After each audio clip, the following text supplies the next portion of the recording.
these lines. Of course, the question here is, did Satan, if Satan is the snake, lie? Because he said, you'll become as God, knowing good and evil, if you eat. And of course, they ate. And now we're told they did become as God, knowing good and evil. Fascinating questions. All of these questions will be subsumed, of course, in our study of Paradise Lost. You get it, right? Paradise, Eden, lost, as in they got kicked out at the end of the story, right? Good. But the point I want to make here, right away, because we're answering the question, where did Milton get his idea for this poem, is that out of 24 verses, which I just read to you in a matter of minutes, right? Milton will create the greatest epic poem in the English language of 10,000 lines of poetry. I'm going to make the argument that, of course, this is some of the greatest poetry you'll ever read. I hope I can convince you to pick it up and read it on your own. I hope so. But notice, I called it an epic poem. Well, we've studied epics, of course, together, haven't we? And one of the things we know about epics is all epics have a hero. The obvious question of this poem will be, who is the epic hero of this poem? Is it Satan? We'll get there.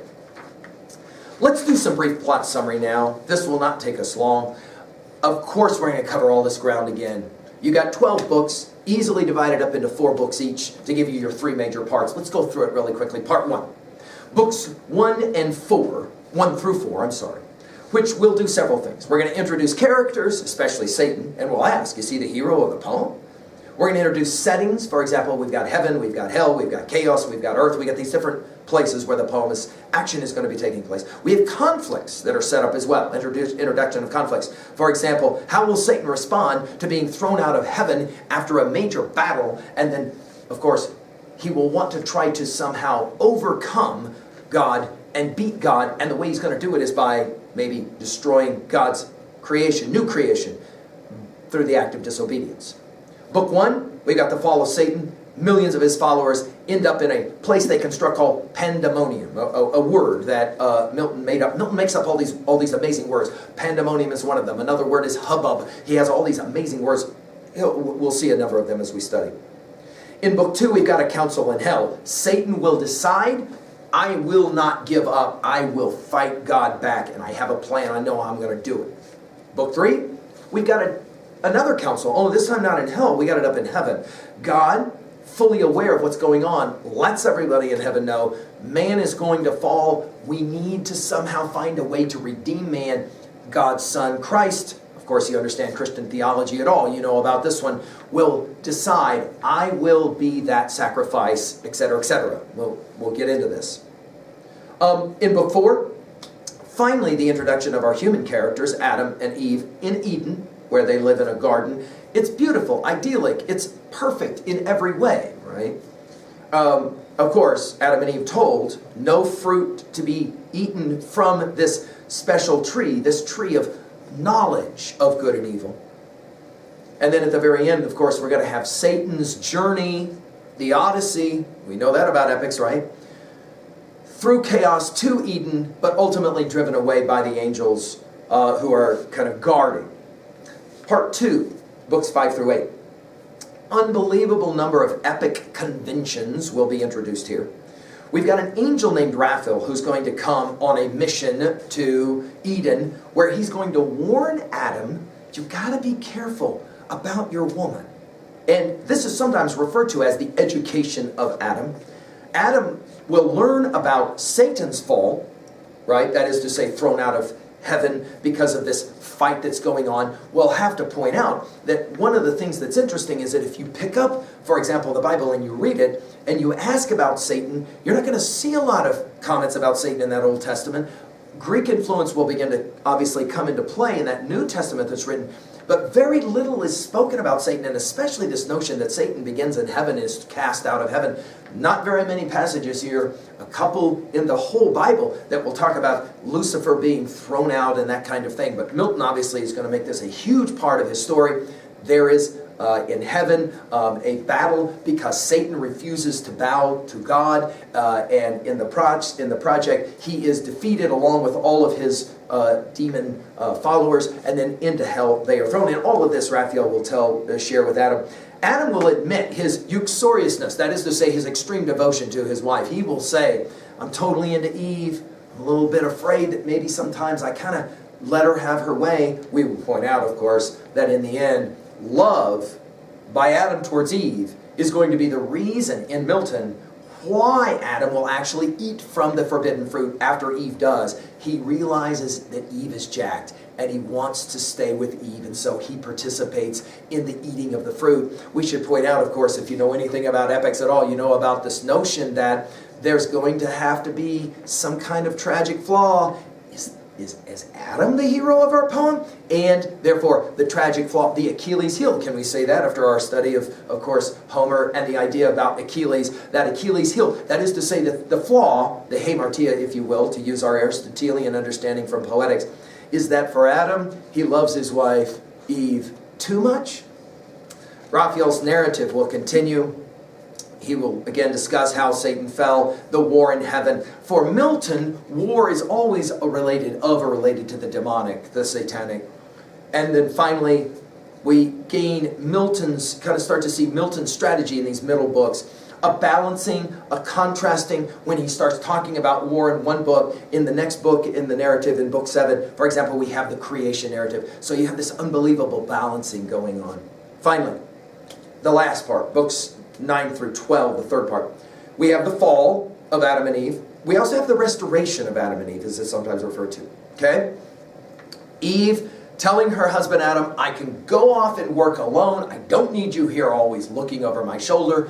This gives, of course, Satan the opportunity to go into the body of a snake and then begin to deceive Eve. And through the process of deception, of course, Adam will also eat, and eating out of love, but they both, of course, will fall. The final 2 books of the poem involve the judgment and another series of comments made by a different angel, this time Michael, the archangel, and he will, in fact, speak to Adam about the future and history, looking somewhat like that famous kind of exchange that happens to Aeneas in the underworld in Virgil's poem, right? Virgil's epic poem. Adam is going to be told, it's bad, but it's not that bad. And of course, the prediction is that there will be the Son of God, Christ, who will come to redeem all humans from their sin. Of course, the Christian theology. Finally, God will throw Adam and Eve, cast them out of paradise, i.e. paradise lost.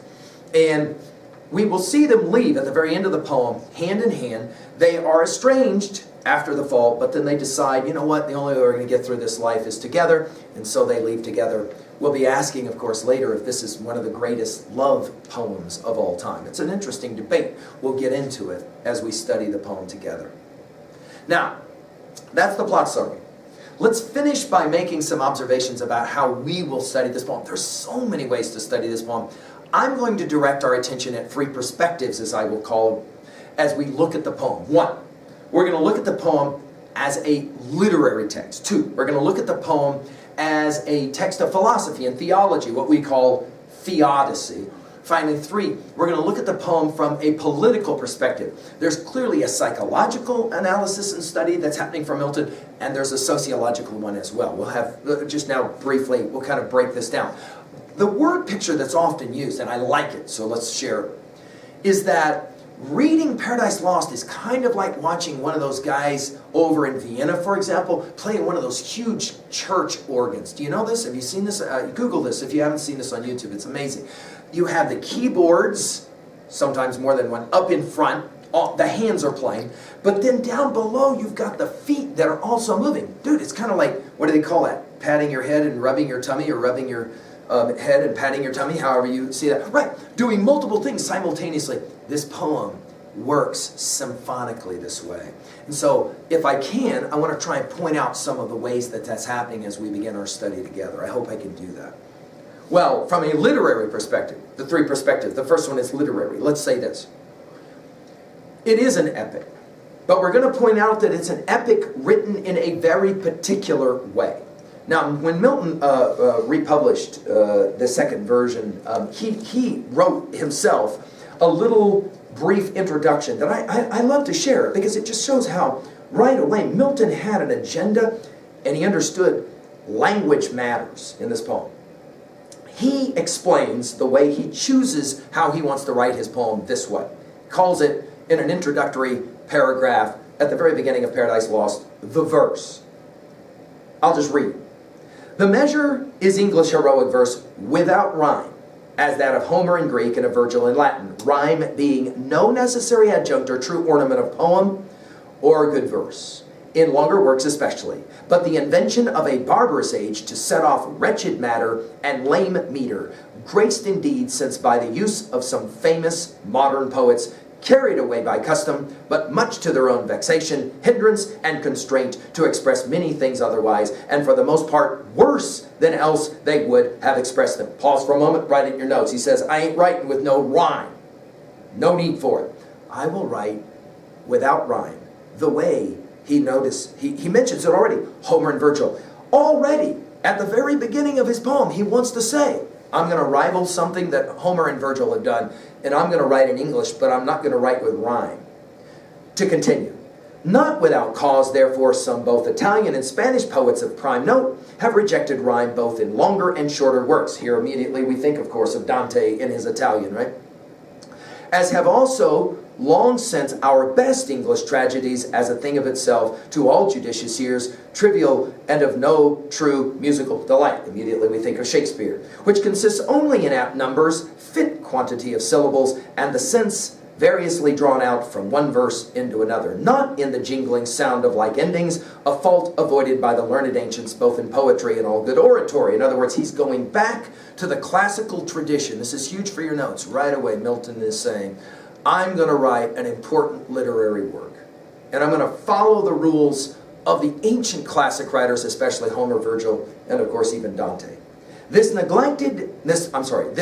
continue now reading. This neglect then of rhyme, so little is to be taken for a defect, though it may seem so perhaps to vulgar readers, that it rather is to be esteemed an example set. The first in English, the first time, of ancient liberty recovered to heroic poem from the troublesome and modern bondage of rhyming. By the way, notice that he mentions modern twice here. In other words, I'm going to be postmodern, we might even say today. I'm going to be beyond modern, but I'm going back in time to gain my precedent to say, this is the reason that this should be done. Right away, let's just point out for our notes, this is a major, bold moment for Milton. Right away. He is saying out loud, I am going to do something really important. Well, if we turn to the opening lines of Paradise Lost, these are the most famous lines, of course, often quoted. Let's just look at what he does as he begins his epic. Of course, we know this from our study of the Iliad and the Odyssey. What's the first thing that always happens? You got it. Right. I like that you said it. The invocation of the muse. Sing, O goddess of the rage of Achilles, right? The opening lines of the Iliad. We call this the invocation of the muse. In other words, I am going to write an important poem, but I need help. That's what the invocation of the muse is. Please help me to tell the story well, to tell it true, to tell it right. How does Milton begin his story? Well, we just finished with our reading of Genesis 3 and the account of the quote-unquote fall of Adam and Eve, yes? Let's see how Milton opens up his poem. Of man's first disobedience. And the fruit of that forbidden tree, whose mortal taste brought death into the world, and all our woe with loss of Eden. In other words, I'm going to be writing about Paradise Lost, Eden Lost. Notice it is the disobedience, the first disobedience of the forbidden tree, whose mortal taste brought death into the world. Till, to continue now with the invocation, one greater man restore us and regain the blissful seat, Jesus Christ. We should point out, by the way, that after he wrote Paradise Lost, he wrote Paradise Regained, a poem that we will study as well in its entirety later. Sing, now the invocation of the muse. Heavenly muse, that on the secret top of Oreb, or of Sinai, didst inspire that shepherd, Moses, who first taught the chosen seed, the Hebrews, in the beginning how the heavens and earth rose out of chaos. Moses is ascribed to have been the writer of Genesis chapter 1 and the creation.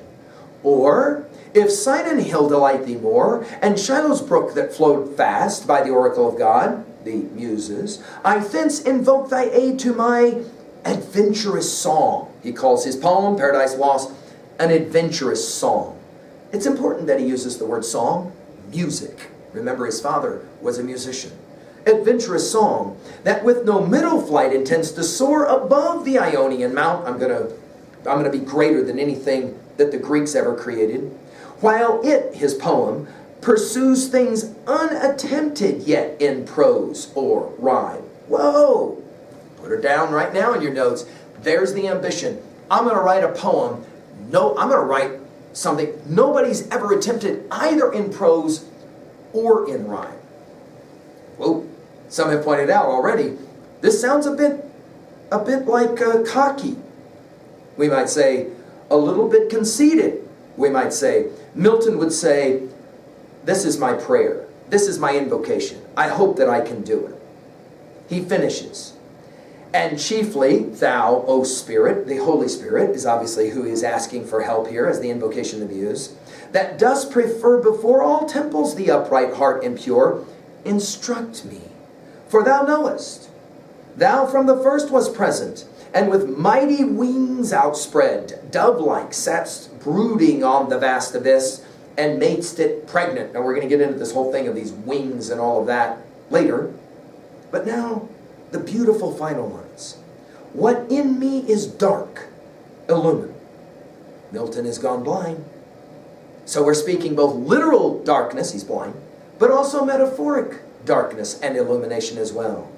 What is low, raise and support. That to the height of this great argument, notice earlier he called his poem an adventurous song. Now it's an argument, a great argument. That I may assert eternal providence and justify the ways of God to men. Now we're going to come back to that one, justifying the ways of God to men, in a moment as we talk a little bit about the theodictic project. But just to point out, this is an epic with an epic invocation, an epic with an epic hero. Who is it? Is it Satan? Is it God? Is it Adam? Is it Eve? Is it Milton? That is to say, things unattempted yet in prose or rhyme. Is Milton his own hero of his poem? Some have said so. We've got epic battles. We've got epic allusions or references. They are replete. Milton's prodigious knowledge is going to come through. And don't feel small if many of those allusions you need help Googling or finding in some kind of annotated volume. That is true for all of us as scholars who study this, because there's just so much Milton knows that, quite frankly, most of us don't know. We think immediately of T.S. Eliot's The Wasteland, don't we? And the way in which The Wasteland is a similar kind of poem to Paradise Lost in that regards, as we've said in another series of comments. We've got an epic fall. We've got tragedy. We've got epic symbolism. We're going to see this all the way through in the different kinds of powerful symbols. Eve will have a dream where she sees the scales of justice. I mean, there's just so many symbols that are going to come to play. Most importantly, maybe, we have epic speeches. We have all kinds of important speeches. This is huge. Of course, Homer has his speeches in the Iliad, the Odyssey, especially the Iliad. Virgil has his speeches in the Aeneid, of course. Dante has his speeches, many of them, up on your feet. Virgil will say to Dante, this is no time to tire. Remember those passages we've committed to memory. Of course, the speeches of Beowulf, the epic poem Beowulf, the Anglo-Saxon epic. We also are thinking about those epic speeches will be crucial in our study of this poem as a literary text. But we won't just see this as a literary text. We're also going to see this as a philosophic text, theological text. And here we have to mention the concept of, and I think we've mentioned this before, but I just want to use my whiteboard to make sure that we're all on board here. Theodicy. Theodicy. Theo, over related to God. Dike, the Greek derivative for justice. In other words, it is the question of divine justice. Now, to make sure that we understand it, the way I like to explain it is through a little drawing. Now, I know you've seen this before, but let's go ahead and play this game one more time. You go to a hospital room in Denver, to the Denver Children's Hospital. It's, of course, if you want to see true heroism, go down there and take a look at those heroes, those young children. And you walk into a room, and there is a young child laying there, dying a painful death of leukemia. And you walk in and you say to the mother, it is tragic what is going on. At the lower right corner of our triangle, go ahead and put bad stuff. Or you can put pain. Or you can put suffering. Or you can just use the word evil. A child dying of leukemia. Terrible. Tragic. And the mother says, I know, it is tragic. I wish there was a God who was powerful enough to cure my daughter's leukemia. And you say, no, there is a God powerful enough, and you put this at the top of the pyramid, all-powerful God, or even gods. Although most of the time, the theodictic question is asked more about a monotheism, a belief in one God. Oh, no, there is a God powerful enough to cure your daughter's cancer. And the mother looks back at you and says, well, what do you, really? No, yes, absolutely true. Well, that must not be a very loving, nice God. If there is a God who has enough power to cure my daughter's leukemia, and clearly my daughter is dying of leukemia, and you say, oh, no, there is an all-loving God, or gods, who wants nothing more than to cure your daughter's leukemia. And the mother looks back at you incredulously and says, what are you talking about? You're telling me there is an all-powerful divinity, God, who can cure my daughter's leukemia, and that same God wants to cure, all-loving, wants to cure my daughter's leukemia? Well, the obvious question here, and this is the question of theodicy, if there is such a thing as an all-powerful God, all-loving God, then how do you account for the fact that there is suffering, pain, bad stuff, evil in the world? The theodicy question, now to just put it